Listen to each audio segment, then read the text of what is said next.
Welcome to the OhioRAAM Show.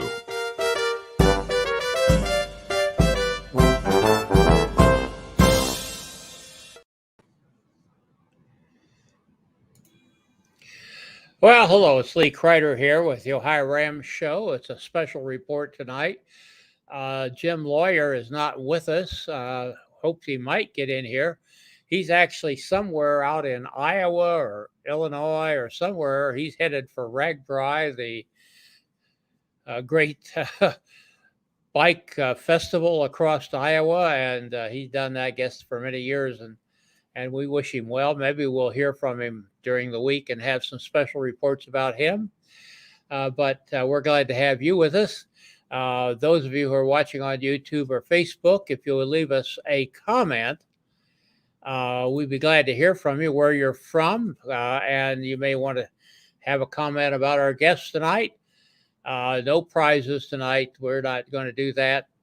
But we're glad to have all of you here. Before we get any further, I just want to take a moment, because this is the first time we've gone live since the Race Across America and the Race Across the West. And so we want to thank all the people here in Ohio who helped with the time station. So many of you helps make this happen. And we get so many compliments every year, 3 time stations here in a row. Jim tells me that, well, maybe I dare not say this, but maybe, there are 4 time stations in Ohio, and there's been a dream, but maybe, who knows? And we particularly want to thank, I want to say we can always use more help, particularly setting up and taking down. That's, setting up is a big chore, and taking down is a stepchild. Nobody wants to do that, but that has to be done. So if you'd like to help, it's great fun. Get in touch with us. We'll try to put you in touch with one of the time stations. And we want to thank Mike Minium for all those signs. We got so many compliments again, and we tried to highlight it during the reports. And we did collect about $200 in donations, and some people got signs to take with them. We're glad for that. But the thing of it is, Mike's going to have to buy signs about after the race next year, and it's going to cost at least $1,000. So $200 is wonderful, but he still has a lot to dip out of his own pocket. So on the website, OhioRAAMshow.com, there's a place where you can send him a donation. He would appreciate that. He doesn't ask for it, but we'd like to help you as much as possible. And I had this photo of one of the signs. I'm so delighted. Got this from the Team for Children from Denmark in the airport, quite by accident. And they apparently made a donation, got a sign, and they're taking it back to Denmark with them. And we're delighted. And we have got a lot of photographs of people's signs. And so if you have a photograph of a sign someplace around your property, or one you have, send it on to us. We'll probably use it during the course of the year as we talk about Mike and his signs. Now, this summer, we're going to be doing mostly best of shows, doing repeats of some of our better shows that we've had not only in this past year, but over recent years. Just did one with Lon Haldeman, I thought was quite interesting. We're going to be doing a few special shows, like we're going to talk about tonight with Paul Korkowski and the Mishigami event. We'll talk more about that, but we're going to be having Matt Geis, one of our Ohio friends, who's doing the Hoodoo 500 this year. He's going to be sending us reports. We'll be having those. John Hoopengarner from Ohio as well is going to be doing the Natchez 444, and he has promised us reports. So we'll be having some of those reports from various events, ultra cycling events around us. Just a reminder to follow us on Facebook, YouTube, Twitter, Instagram, hashtag OhioRAAM Show. You'll find us without any problems. That all being said, let's get our guest in here, Paul Paul Korkowski. Paul Korkowski. And I haven't touched a drop all day. Well, not of anything with alcohol in it. Just my Polish tongue wasn't working too well tonight, Paul. No How problem. are you tonight? How are you tonight, I'm good. Paul? I'm good. Lee, yourself? Oh yeah, welcome back to the OhioRAAM show. Thank you. Always glad to have you here. Thank you for having me. And you're going to be doing the Mishigami Bicycle Challenge, I believe it's called, correct? That is correct. All right. Explain to us what this is and when it's going to come off, which is pretty quick. Yeah. So the idea actually started for it. I'll speak on behalf a little bit of the guy who founded it, a gentleman by the name of Mike Nichols. Mike, you might remember Lee. He was an OhioRAAM challenger from 6-7 years or so ago when they did the RAM qualifiers in Ohio. That was where I met Mike. Last summer, he actually had this idea that he was going to ride around Lake Michigan, and he wanted people to, I guess, proofride the ride with him. So I was one of the people going to proofride, and then I broke my wrist, so I wasn't able to ride it last year. And then, he found the logistics. It was tenable to ride, up through the Escanaba Forest. Not, Escanaba in the moonlight, that's a different subject. So he put this event on. There was 10 of us that decided we were going to be crazy enough to try this challenge. It's not an official race because it goes through national parks, so it has to be an event. We start Saturday morning, 5 o'clock Central on July 23rd in Evanston, Illinois. A suburb of Chicago, and once we start, we go until we're finished.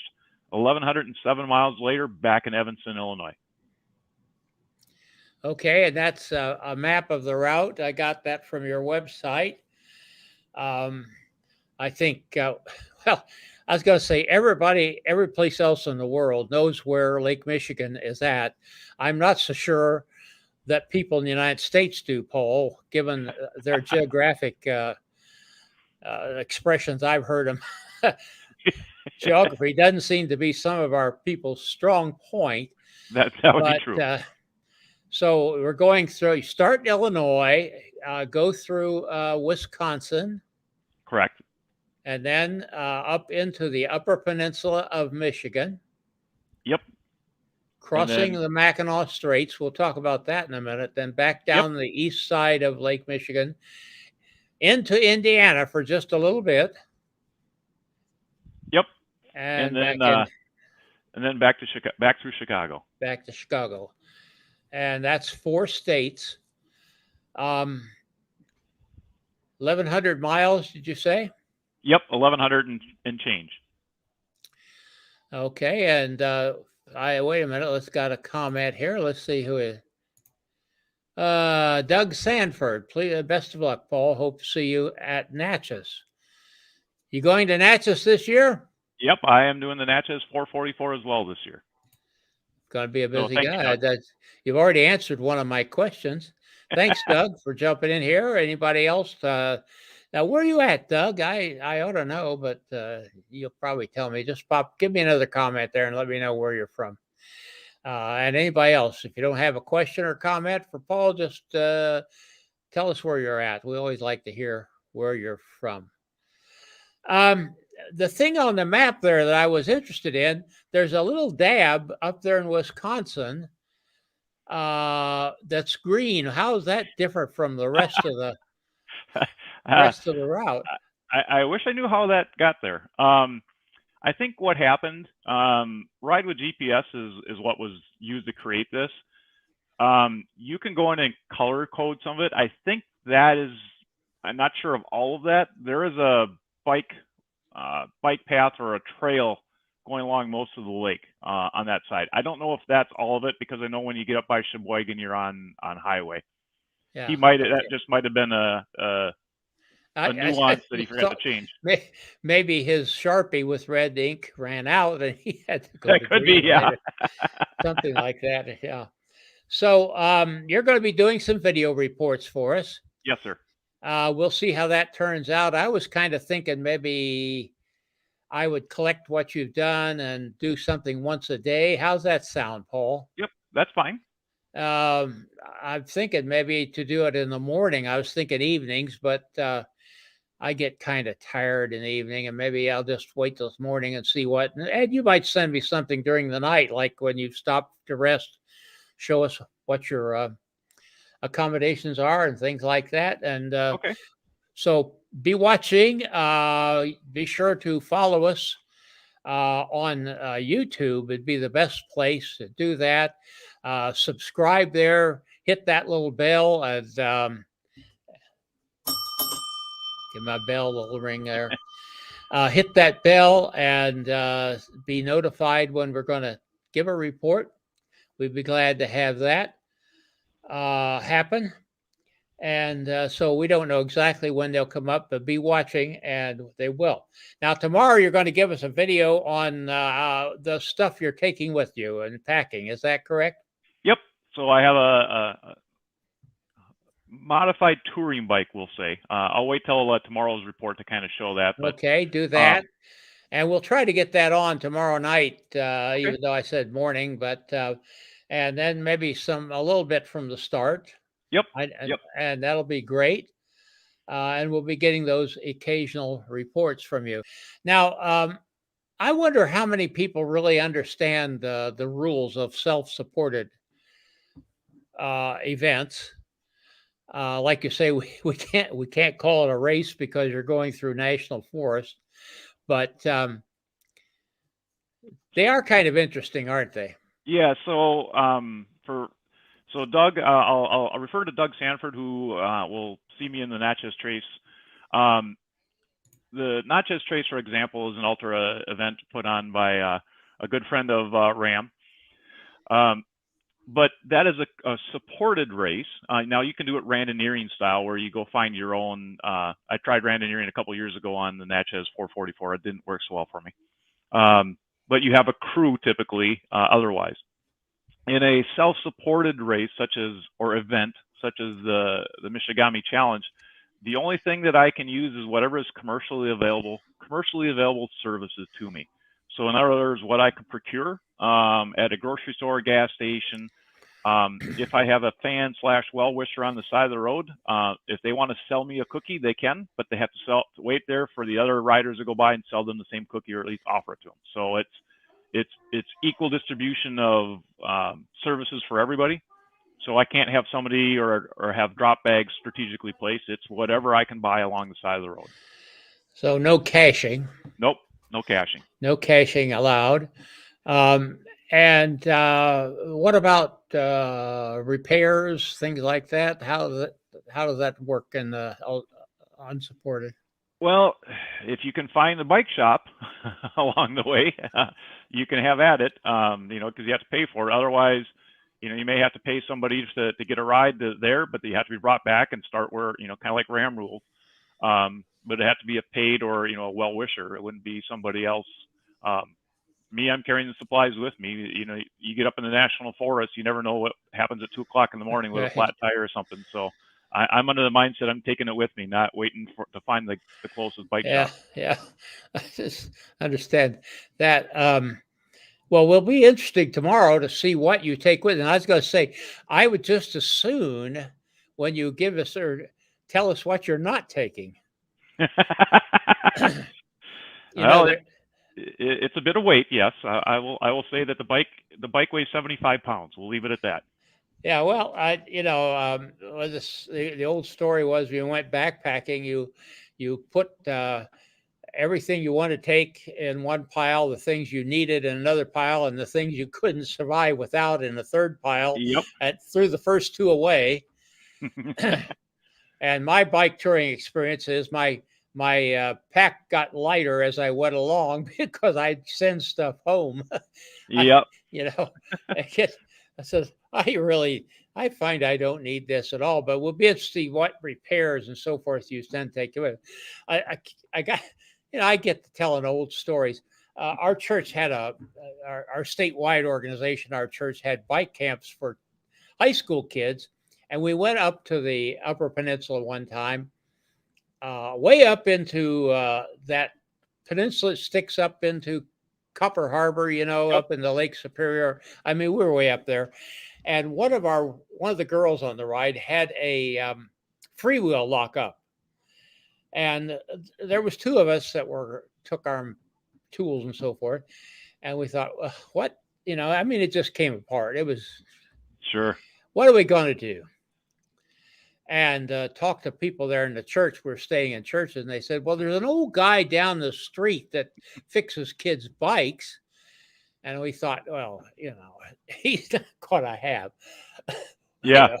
But in desperation, we went down there, and I'll be daggone. He says, oh, yeah. And he pulled this box out with a nice Shimano freewheel, brand new, And I'm thinking, here we are in the most remote part of Michigan you could get.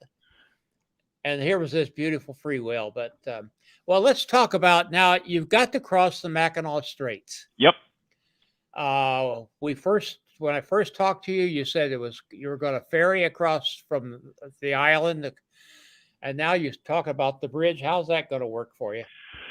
So it was closed for a while, but the Mackinac Strait Bridge Authority, or Mackinac Bridge Authority, actually does offer a shuttle service. They reopened it again. Must have been earlier this year. I think it's $15 for a bicycle, 24 hours a day. If you're coming from the north, you show up to the Bridge Authority office, which is kind of where the interstate meets the northern part of the strait. And then pay your $15. And as you kind of said earlier, Lee, in a different discussion, they may not smile as they're bringing you across the strait at 2 a.m, but it's better than waiting until the ferry at 7 a.m. Yeah. Well, we were talking about this before. And my wife and I took our tandem up through Michigan and into the Upper Peninsula. And we took the ferry to Mackinac Island and then across to the Upper Peninsula from Mackinac Island. That's how we got across. But we took the bridge back. It says, we will ferry you across. And I said, but they don't have to smile when they're doing it. They weren't real excited about this. But anyhow, Matt asked Geis asked how many miles you're striving for on a daily ride. Do I have to give away my race strategy? No, you don't. So yes, Matt, but think RAM style. I'll ride until I need a sleep break for an hour. We'll leave it at that. Okay, well, that answers that question. Well, listen, we're looking forward to this. We're looking forward to hearing from you. I know that these little short reports we do, this is a little longer one. They'll be very short, and we'll get these out to tell about your trip, and then we'll talk about it once you're done. How about that? That Perfect. Sound good? Sound okay? Sounds okay to me. And I see Matt just said good luck, and thank you, Matt, for that as well. Yeah, Matt. And we're going to be following Matt. Matt, you can watch what we're doing here so you get an idea what we're talking about. We're getting a little better at this as we go. We learn a little bit every time we do it, and we got a little better at it during RAM, and we're looking forward to working with Paul. This is the first time we've done anything like this for somebody self-supported. So with that, good luck, Matt. Thank you, sir. On your trip. Good luck, Paul. And we'll be seeing all of you very shortly. Take care, everybody. And thanks for watching. Thanks for being here, Paul. Thank you. Thanks for having me. Have a good night, Lee. This is Gregory Zuber, thanking you for watching and sharing. Music by Kevin MacLeod.